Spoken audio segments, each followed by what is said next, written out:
I wanted to know if you think that you have built the life that suits your true self. If I think I've built the life Yeah. that That fits who you truly are. I am building that life, I Mm-hmm. won't say I have built it because it took me a while to really know how to verbalize or visualize what I really want for my life, Mm-hmm. myself. Like it's been, oh, this is the way your dad wants it to be. This is what daddy says you should do. Then when my dad passed, this is what I think my dad would want me to do if he was alive. And that was something I did for. I lost my dad, I think 15 years ago. Yeah, about 15 years ago. And when he died, most of the decisions I made, even with people I dated, were like, my dad approved of this relationship. He doesn't like this particular set of people, so I can't date this particular set of people. So I technically made some decisions based on my thoughts of who my dad will approve of, or my dad will approve of. So it took me a while to really come into my own self and start making decisions for myself. So am I there? No, definitely. It's a journey. Life is it's not a marathon. It's a marathon, not a sprint. How they say Yeah. those things. Yeah. Yeah. So I'm getting to visualize it, figure it out, and I'm sure I'm gonna get there soon. Yeah, I So mean, there's still time. And then I lots of think, time. personally, I think that you're doing an amazing job Thank with what you. you've been able to Thank you. do, build, have, and migrating to even a new country. And I cannot wait to talk about that. I'm like, ooh, ooh. What are you like when you are succeeding in a season of, say, constant success, or you have, achieved something that you thought was quite unattainable? And I'm not saying what are you doing. I'm saying who are Who am you? I? Like success, there's a way success make you feel so like I'm top of the world, right? Yeah. Yeah, when I'm winning, when I'm getting it, I feel so, number one, I feel blessed to even be able to conceive that thing, the idea or the thought of it, and able to do it, and be able to succeed in it. I feel so blessed because lots of circumstances, thoughts, things, people would have not envisaged the life I am right now. So the fact that I'm able to succeed and the things I have in my mind is like, I'm so blessed. I didn't come from so much of a privileged home. Thank God for my father that made a lot of sacrifices to give me the leverage, which was education, because who I am right now is based on the education my father ensured he gave me when I was younger. So I'm grateful for the fact that my father gave me this foundation that helped me conceive and be and get to where I am and also help other people. So when I'm successful, I'm at my biggest self, my best self, and I always feel like, oh, I need to spread it out to other people. I need to ensure that someone else is also rising up.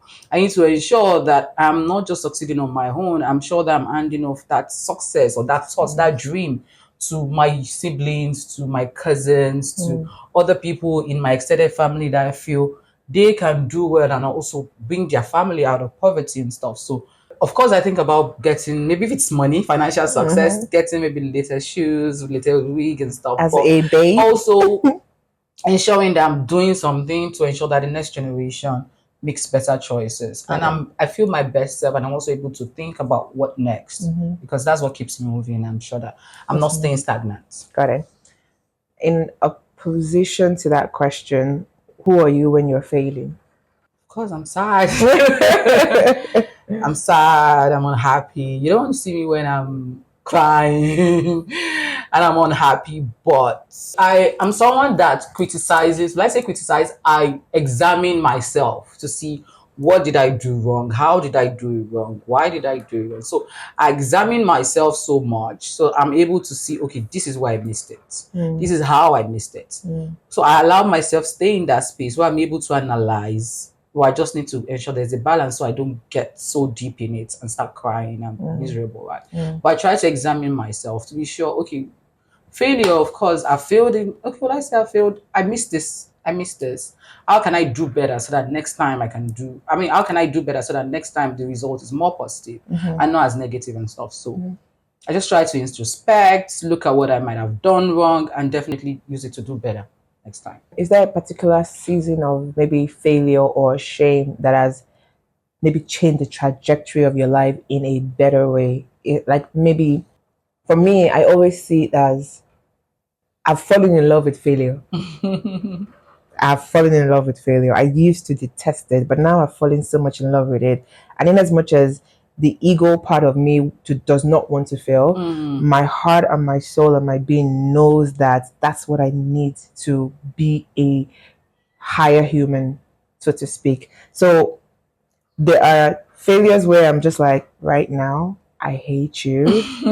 But I know that in a couple of months, you will Yeah. be the most cherished thing that I'm glad happened to me. Mm-hmm. Is there a particular failure or shame or something that happened that in retrospect you realize that I'm grateful that I failed at this, or I'm grateful that I went through this season of shame regarding this because it has made me a completely greater, better human. It has shifted my Perspective. perspective and made me so much better.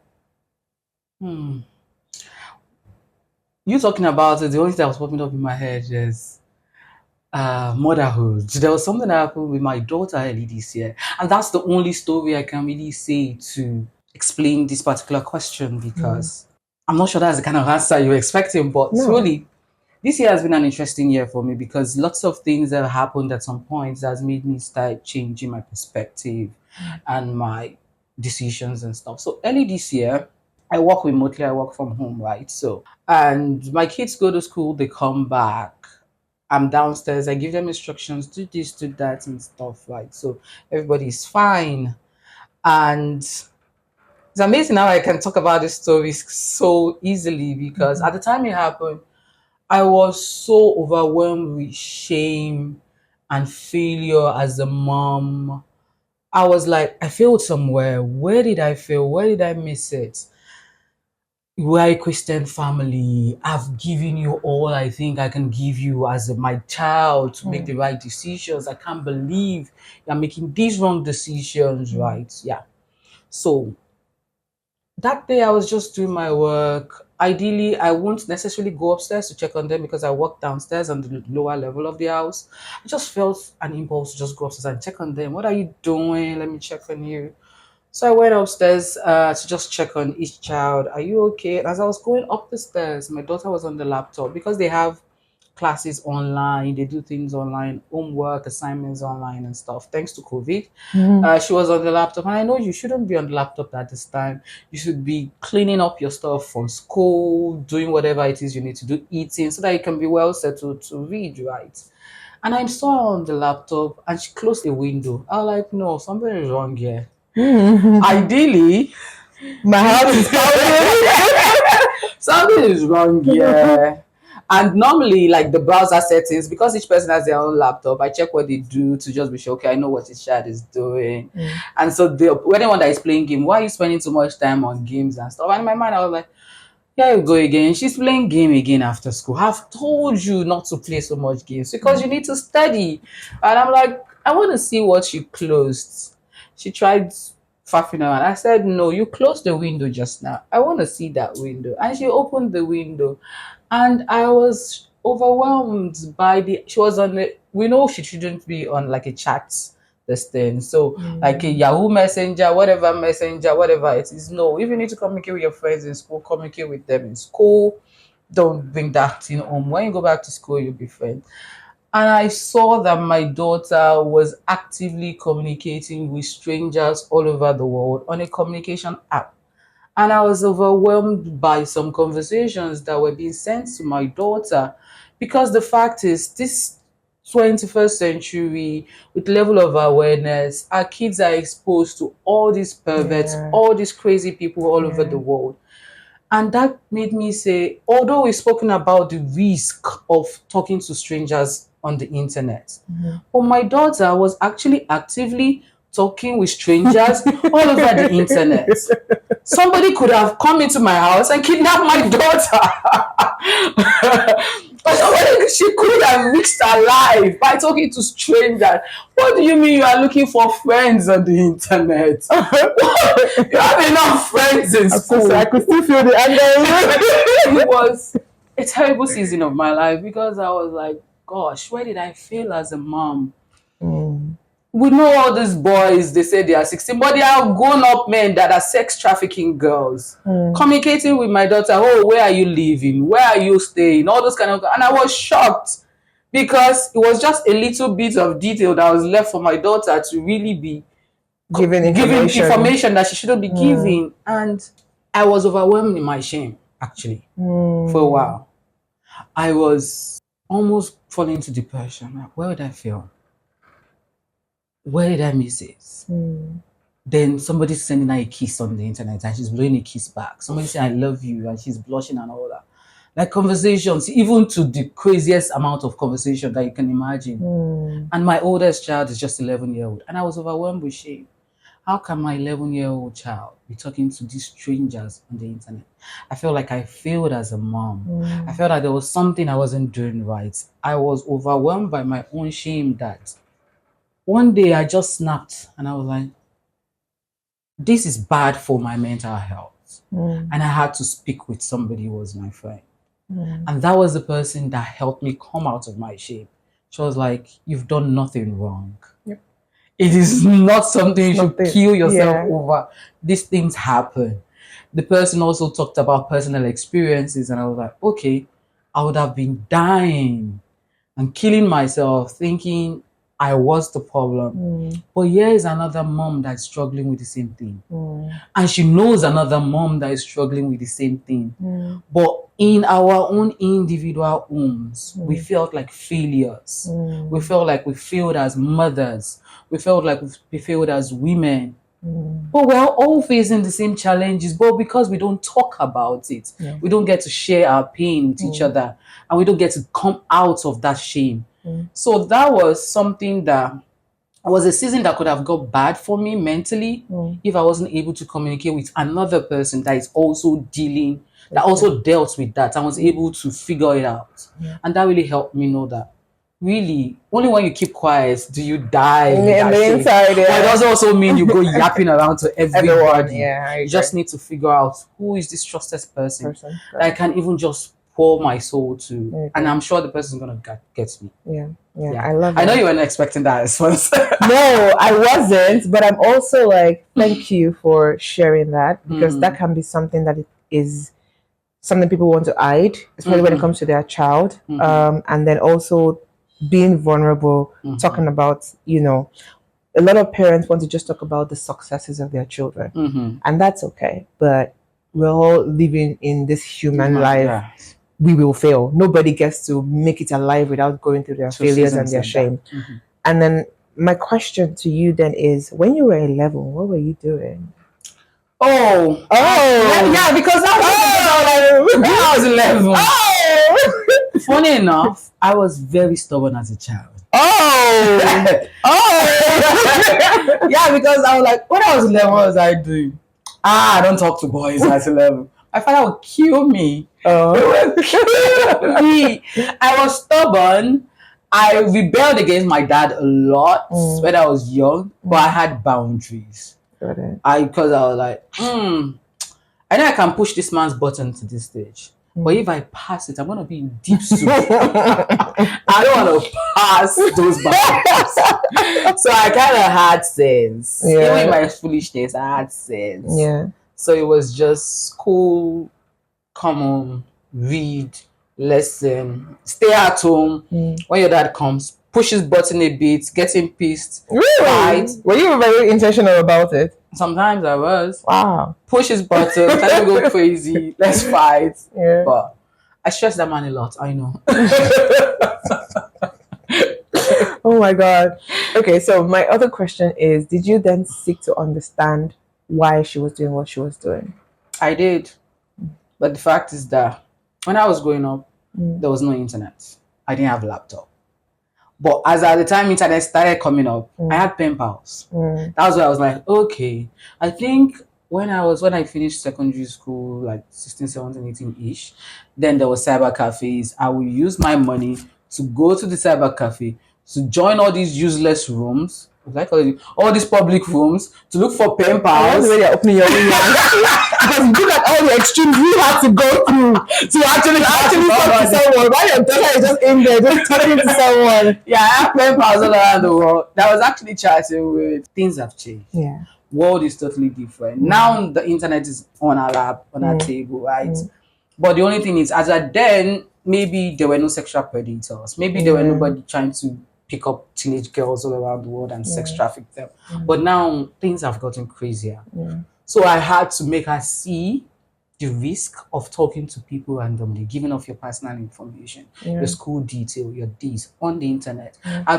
I made her watch videos of sex trafficking, the way they come into the girls' home, Got or it. lure the girls to come outside Got it. and pick them up and use them. Got it. So that was also a teaching opportunity for For me. you. Yeah. Got it. And now with her too, we know you have all these sex talks with your kids, but you keep it minimal. Oh, so now we're all I love out. it. Oh, we're all out. So okay. I love it. Let's talk. Let's talk about it. What do you want to talk about it? Let's talk about it. Let's talk about it. So I love it it. was a learning opportunity for me also. Yeah. I love that something happened and you felt what you needed to feel in a bad way. And I'm sure she also So, went yes. through her own like Emotions, shame yes. regarding it. I love how you did not just stay in that shame and sadness and weaponize it against yourself.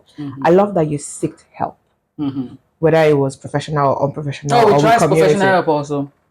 I tried to get her a coach. Yeah, I Yeah. tried to get a therapist. Yeah, a therapist to help her. Fantastic. I We tried a love. session. Thank you. Because people just feel like, oh, just stay in your shame. People use that to like burden people or may like stay in your shame. I'm like, no, but then help. Help, yeah. Understand.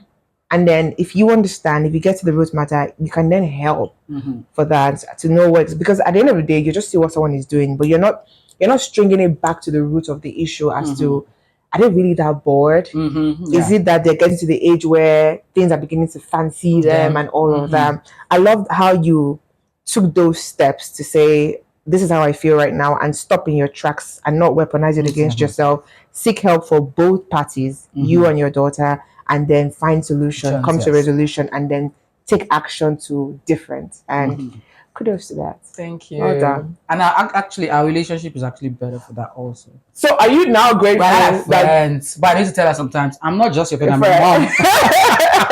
exactly? Yeah. But are you now grateful that that happened?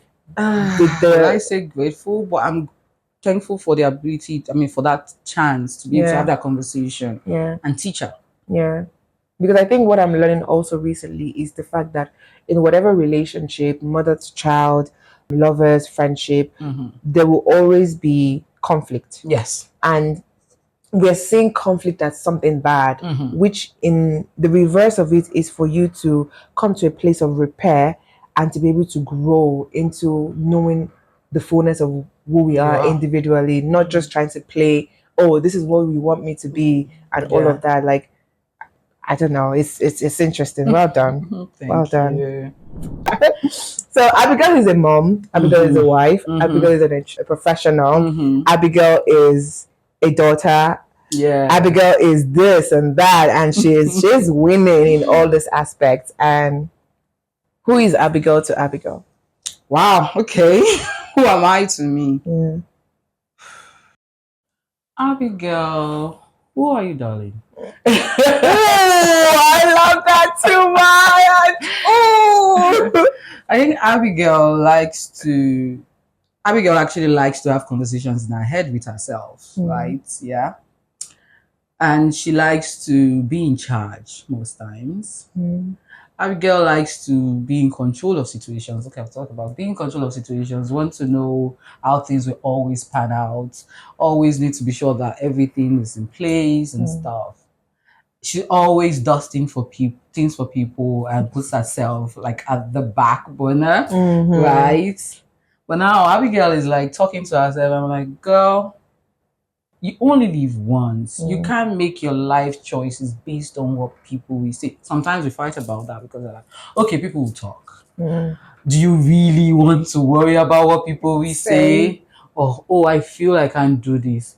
Do you really think you can do it? Or do you really think the person doing it is better than you, right? So we are... That's Abigail and Abigail. I love it. I love it. I love it. I love it. We have conversations with ourselves. We sit down. We talk. Who are you? What do you like? What do you really want from life? Are you making this decision based on society or based on yourself or because of your children? Most times, Abigail makes decisions because of her children, right? So To herself, I think Abigail is kinder to herself now. Mm. She wasn't so kind to herself before. She used to beat herself down before, but she's a lot kinder now. Mm. Abigail is more aware of who she is now, Mm. and she tries to make solid decisions for herself based on her needs and what she thinks is right at the moment. She makes mistakes, yes, but after those mistakes, she talks to herself. I'm like, okay, we messed up. What can we do better? Yeah, so I think they are now getting to know each other. The good Abigail and the the overthinking Abigail, and they are getting there. There's so much joy in my soul that people need to come to realize that there is different facets to our being. Honestly. Like there's different, it's not just one person. It's the different facets of I can be a baby sometimes. Yes. But when I stand in my queenness, Yes. and I know. I'm like, okay, Toko, stop it. You're, I'm like, Toko, you're stressing me out. I need you to calm down. Like you would think, and I love it. I love it. I feel like when people have gotten to that level of talking to themselves, like Selves, yeah. not just me, but then the different parts of me, I feel like you've acted. Yeah. You're going to be kinder to yourself. Yourself. You're going to see life in a different facet or a different perspective. And I love it. Like, oof, I see where we're friends. You said Abigail is now kinder to Abigail. What was Abigail like in her 20s compared to now in her 30s? And why did she all of a sudden, maybe not all of a sudden, but why is she now kinder to herself? Yeah. Oh, in my 20s, I don't think you would have seen me and say, oh, you're pretty, you are amazing and stuff. No, I was a mess. I was a mess because dealing with my own childhood trauma,